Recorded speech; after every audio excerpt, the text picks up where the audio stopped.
Будем готовить корзиночки.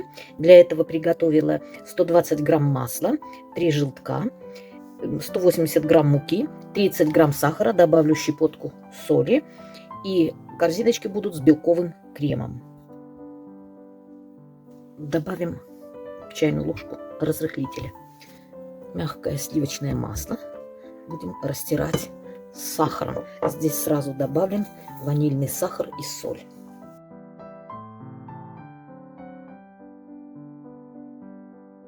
Перемешали до такого мягкого состояния однородного.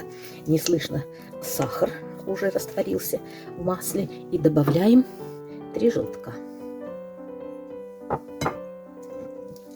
Вновь перемешаем до однородного состояния. Можно это делать миксером. Ну, тут у меня порция небольшая. Я делаю лопаточкой сегодня. Лопатка мягкая такая.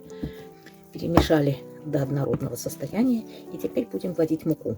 Муки здесь грамм 180.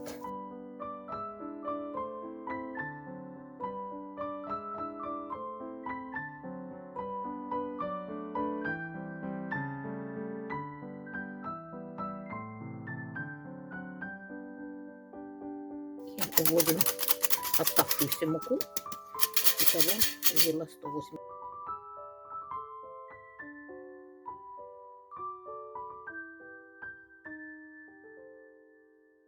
Тесто замесили, оно получилось вот такое мягкое. Положим его в холодильник. Стол немножко сделала, смазала жиром. Не жиром, а маслом растекну. И раскатываю тесто.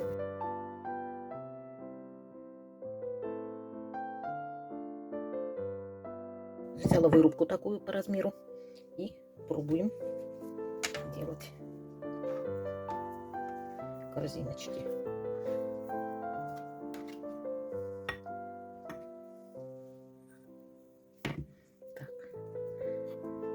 Сначала донышко формирую, потом по стеночкам его поднимаю.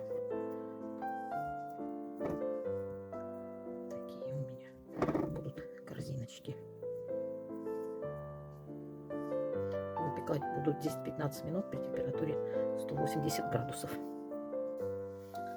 У меня получилось 9 штук, чтобы донышко не поднималось. Мы его наклоним вилкой. И когда будет выпекаться, посмотрим в духовку. Если какое-то донышко будет подниматься, мы его опять проколем уже в духовке. В духовку 180 градусов.